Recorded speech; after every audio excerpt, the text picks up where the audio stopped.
Hello everyone, welcome to class number 6 of the chapter Discrete Mathematics.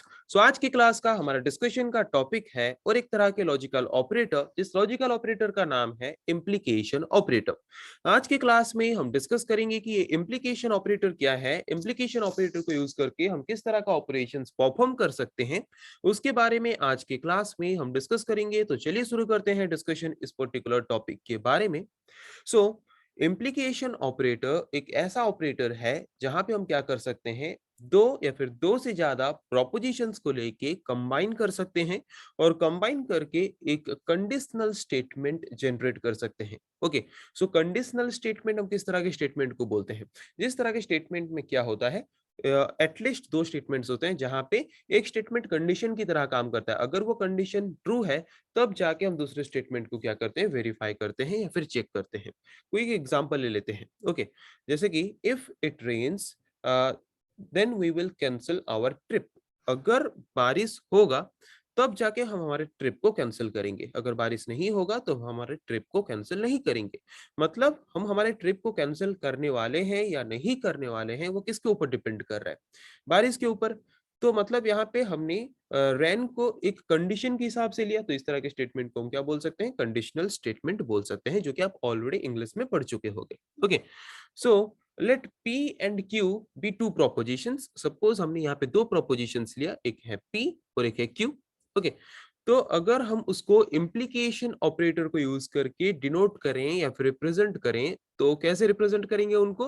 P arrow symbol Q। इसका मतलब क्या? If P then Q। Okay, अगर P true है then जाके हम Q proposition में जो स्टेटमेंट है उसके पास जाएंगे। अगर P प्रोपोजिशन में जो स्टेटमेंट है वो रॉन्ग अगर है तो हम और Q स्टेटमेंट के पास नहीं जाएंगे। ओके, इतना समझ आ गया? सो जबकि हम इम्प्लीकेशन ऑपरेटर्स को यूज करके क्या कर रहे हैं, इम्प्लीकेशन ऑपरेटर को यूज करके कंडीशनल स्टेटमेंट्स जनरेट कर रहे हैं। इसीलिए हम यहाँ पे जो कंपाउंड मतलब कंपाउंड प्रोपोजिशन या फिर कंपाउंड स्टेटमेंट क्रिएट कर रहे हैं इम्प्लीकेशन ऑपरेटर को यूज करके, उस तरह के कंपाउंड प्रोपोजिशन को हम कंडीशनल प्रोपोजिशन और कंडीशनल स्टेटमेंट और इम्प्लीकेशन स्टेटमेंट बोल सकते हैं। ओके, सो पता चला इम्प्लीकेशन ऑपरेटर क्या है। इम्प्लीकेशन ऑपरेटर एक ऐसा ऑपरेटर है जिसको यूज करके अगर हम दो प्रोपोजिशंस को कंबाइन करके एक सिंगल कंपाउंड प्रोपोजिशन क्रिएट करते हैं, तो वो पर्टिकुलर कंपाउंड प्रोपोजिशन एक कंडीशनल प्रोपोजिशन या फिर एक कंडीशनल स्टेटमेंट होगा। ओके, जहां पे फर्स्ट स्टेटमेंट के ऊपर डिपेंड करेगा हमारा क्या, second statement. Okay, first statement को हम यहाँ पे कंडीशन के हिसाब से यूज करेंगे इस तरह के प्रोपोजिशन में।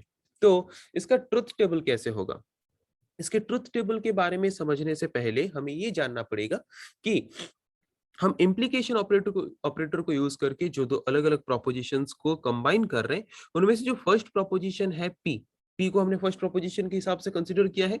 वो इसको हम क्या बोलते हैं नॉर्मली, प्रीमाइज या फिर हाइपोथेसिस। मतलब वहां पे जो फर्स्ट स्टेटमेंट हमारा होगा, मतलब फर्स्ट प्रोपोजिशन जो हमारा होगा, मतलब वो एक काल्पनिक होगा। मतलब वो फर्स्ट वाला प्रोपोजिशन या फिर फर्स्ट वाला स्टेटमेंट अगर ट्रू है तो क्या होगा, हमारा जो दूसरा वाला प्रोपोजिशन है क्यू, वो कंक्लूजन के हिसाब से हमें प्रोवाइड किया जाएगा। मतलब जैसे कि एक स्टेटमेंट अगर हम लेते हैं, if it rains then we will cancel our trip.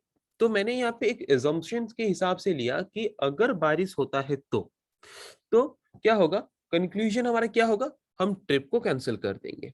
अगर बारिश ना हुआ तो हम ट्रिप को कैंसिल कर भी सकते हैं, मे भी नहीं कर सकते, हम ट्रिप मतलब कंटिन्यू कर सकते हैं। ओके, मतलब हमने यहाँ पे जो पी नाम का जो प्रोपोजिशन लिया इस तरह के स्टेटमेंट में, इस तरह के प्रोपोजिशन में, तो वहां पे उस पर्टिकुलर प्रोपोजिशन को हम बोलते हैं हाइपोथेसिस और प्रीमाइज। और जो दूसरा प्रोपोजिशन होता है, सेकंड वाला जो प्रोपोजिशन होता है, उसको बोलते हैं कंक्लूजन। ओके, तो पहले इसका एक एग्जांपल ले लेते हैं, तब जाके हमें ट्रुथ टेबल में रिजल्ट कैसे आने वाला है वो आसान तरीके से समझ आ जाएगा। देखो, तो मैंने यहाँ पे एक स्टेटमेंट लिया है। क्या है statement? If it rains we will cancel the trip. तो ये क्या है, ये एक कंपाउंड प्रोपोजिशन है। तो इस पर्टिकुलर कंपाउंड प्रोपोजिशन में, हर एक कंपाउंड प्रोपोजिशन में एटलीस्ट दो प्रोपोजिशंस होते हैं।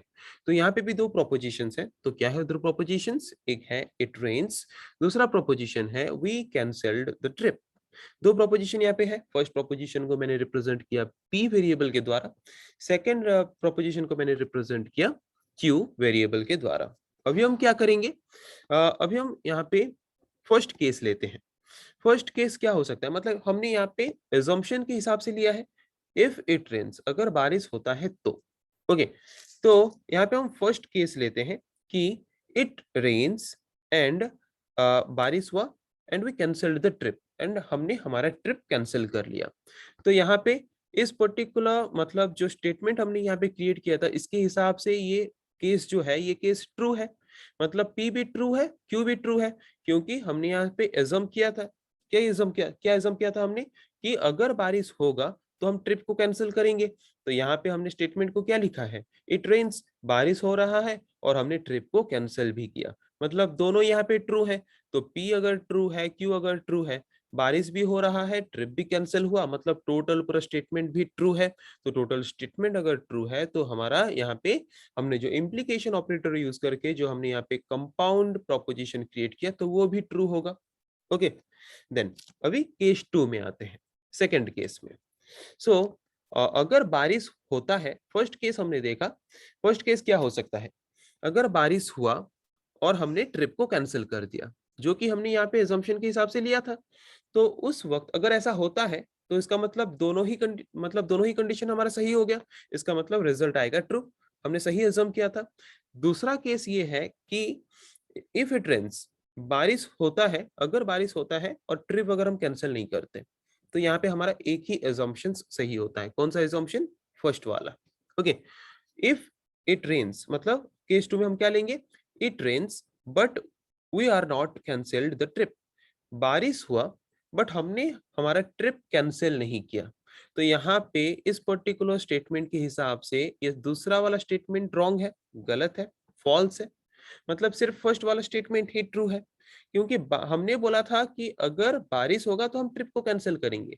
बट यहाँ पे सेकंड केस में क्या हुआ, बारिश तो हुआ पर हमने ट्रिप को कैंसिल नहीं किया, इसका मतलब हमारा स्टेटमेंट यहाँ पे गलत हो गया, सेकंड वाला पार्ट गलत हो गया।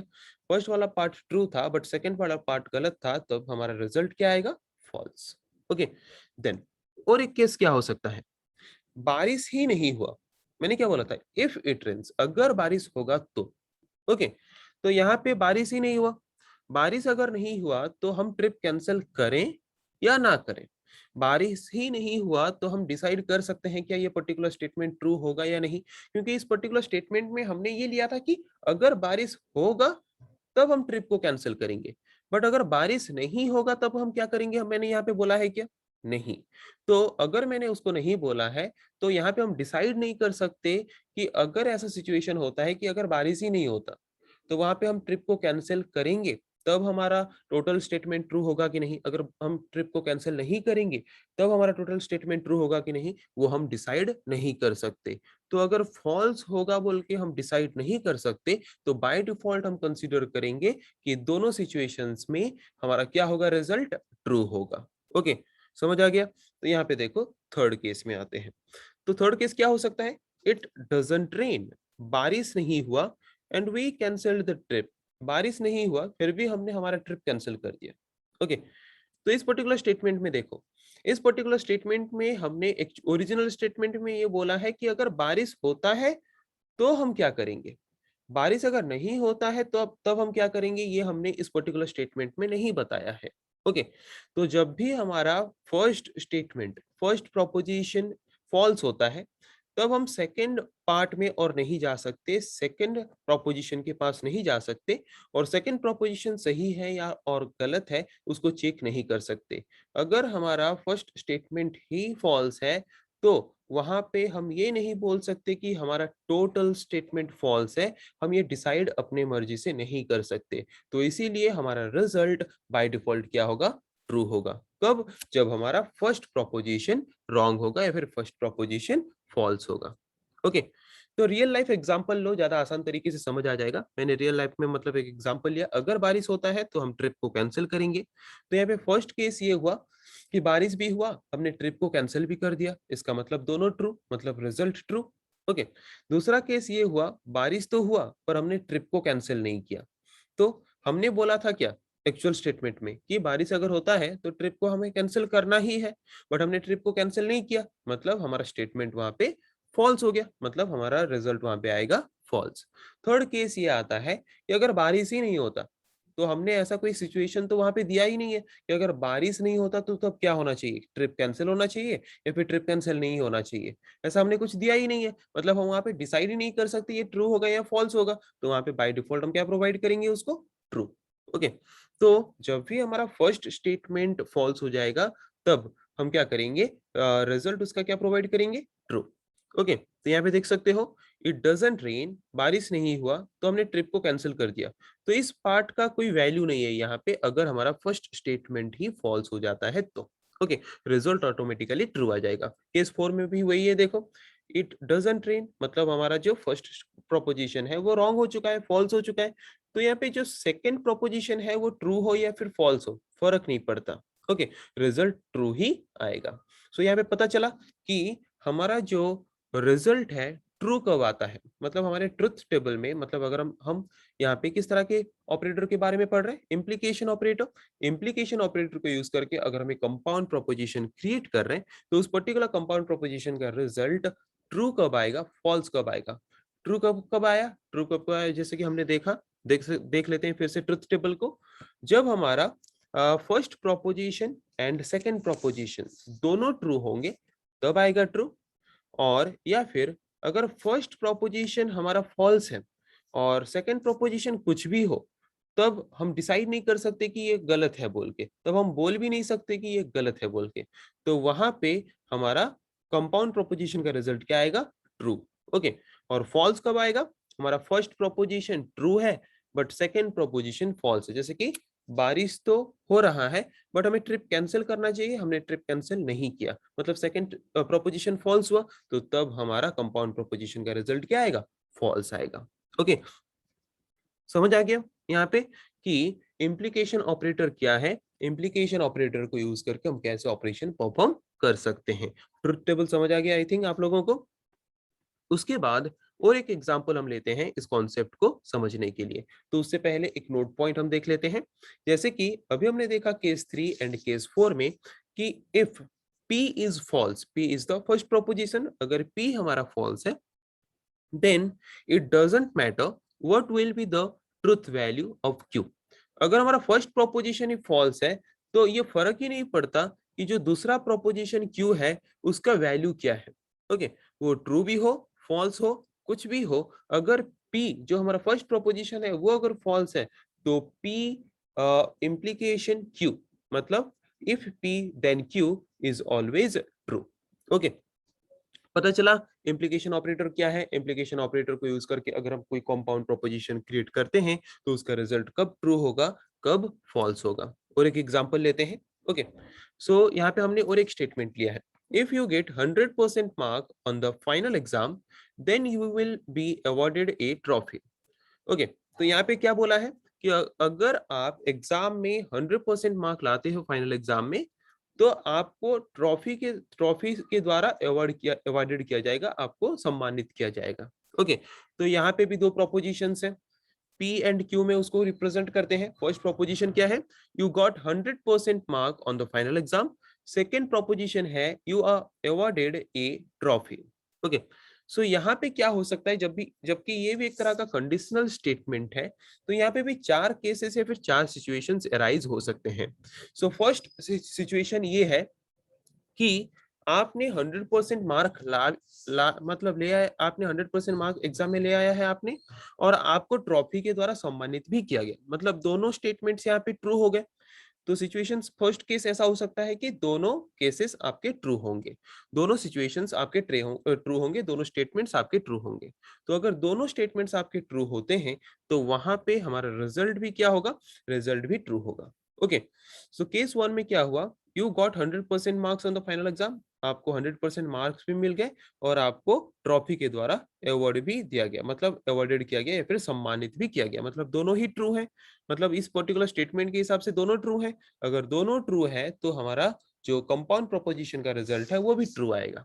ओके, सेकंड केस क्या हो सकता है, सेकंड केस ये है कि आपने 100% मार्क ले तो आया एग्जाम में, बट आपको कोई भी ट्रॉफी के द्वारा सम्मानित नहीं किया गया जैसे बोला गया था। तो वहां पे हम बोल सकते हैं आपके साथ चीटिंग हुआ बोल के। तो वहां पे फर्स्ट स्टेटमेंट तो सही था, बट सेकंड स्टेटमेंट फॉल्स हो सकता है। आपको बोला गया था ट्रॉफी के द्वारा सम्मानित किया जाएगा, बट नहीं किया गया। तो वहां पे सेकंड स्टेटमेंट या फिर सेकंड प्रोपोजिशन जबकि फॉल्स हुआ, तो रिजल्ट हमारा क्या आएगा? फॉल्स आएगा। ये है और एक केस। ओके, ये सेकंड केस है हमारा। You got 100% marks on the final exam. Final exam में आपने 100% मार्क ले आए, but you are not awarded a trophy. But आपको ट्रॉफी के द्वारा सम्मानित नहीं किया गया। तो यहाँ पे ये स्टेटमेंट ट्रू है क्या? नहीं। तो ये स्टेटमेंट का रिजल्ट क्या आएगा? फॉल्स। ओके, मतलब अगर first proposition true and second proposition अगर फॉल्स है, तो हमारा रिजल्ट भी क्या आएगा? कंपाउंड प्रोपोजिशन का फॉल्स आएगा। थर्ड केस, थर्ड केस क्या है? फर्स्ट प्रोपोजिशन फॉल्स है, सेकंड प्रोपोजिशन ट्रू है। ओके, तो अभी थोड़ी देर पहले हमने नोट में पढ़ा कि अगर फर्स्ट प्रोपोजिशन फॉल्स हो जाता है या फिर फर्स्ट प्रोपोजिशन रॉन्ग हो जाता है, तो सेकंड प्रोपोजिशन ट्रू हो या फिर फॉल्स हो, तो रिजल्ट क्या आएगा? ट्रू ही आएगा। ओके, तो यहाँ पे देख सकते हो, you did not gate 100% marks on the final exam. तो यहाँ पे एक्चुअल स्टेटमेंट के हिसाब से क्या है? फॉल्स है। ओके, तो अगर ये पर्टिकुलर पार्ट फॉल्स है, तो आपको सेकंड पार्ट को और जाने की जरूरत नहीं है। आप सिंपली देख के बोल सकते हो कि इसका जो रिजल्ट है वो ट्रू ही होगा। क्योंकि अगर हमारा फर्स्ट प्रोपोजिशन रॉन्ग हो जाता है, फर्स्ट प्रोपोजिशन फॉल्स हो जाता है, तो ऑटोमेटिकली हम वहां पे बोल सकते हैं कि इसका रिजल्ट जो है क्या आएगा? इसका रिजल्ट आएगा ट्रू। ओके, तो यहाँ पे केस 3 में सेकंड मतलब जो सेकंड प्रोपोजिशन है वो ट्रू है, फिर भी हमारा रिजल्ट क्या आएगा? ट्रू, क्योंकि हमारा जो यहाँ पे फर्स्ट प्रोपोजिशन है फॉल्स है। ओके, केस 4 में फर्स्ट प्रोपोजिशन फॉल्स है, सेकंड प्रोपोजिशन भी फॉल्स है, और रिजल्ट जो आएगा ट्रू। रिजल्ट ट्रू क्यों आएगा? क्योंकि हमारा फर्स्ट प्रोपोजिशन फॉल्स है। तो यहाँ पे हमने दो एग्जांपल लिया कॉन्सेप्ट को समझने के लिए कि इम्प्लीकेशन ऑपरेटर को यूज करके अगर हम कोई कंपाउंड प्रोपोजिशन या फिर कंपाउंड स्टेटमेंट क्रिएट करते हैं, तो उसका जो रिजल्ट आएगा वो रिजल्ट कब ट्रू आएगा, कब फॉल्स आएगा, जिसके बारे में अभी हमने दो दो एग्जांपल्स लेके समझा, ताकि ट्रुथ टेबल आपको आसान तरीके से समझ आ सके। ओके, तो समझ आ गया कि कंपाउंड प्रोपोजिशन का रिजल्ट ट्रू कब कब आएगा, फॉल्स कब आएगा? जब दोनों ही प्रोपोजिशंस ट्रू होंगे तब ट्रू आएगा। अगर हमारा फर्स्ट प्रोपोजिशन फॉल्स हो जाता है, तो सेकंड प्रोपोजिशन का वैल्यू ट्रू हो या फिर फॉल्स हो फर्क नहीं पड़ता, तब भी ट्रू आएगा। बट अगर हमारा फर्स्ट प्रोपोजिशन ट्रू है और सेकंड प्रोपोजिशन फॉल्स है, तब हमारा रिजल्ट क्या आएगा? फॉल्स आएगा। ओके, समझ आ गया कि इम्प्लीकेशन ऑपरेटर क्या है, इम्प्लीकेशन ऑपरेटर को यूज करके हम कैसे ऑपरेशन परफॉर्म कर सकते हैं। तो आपको यहाँ पे कुछ क्वेश्चंस प्रैक्टिस के लिए प्रोवाइड किया गया है। तो क्वेश्चंस क्या प्रोवाइड किया गया है? Determine whether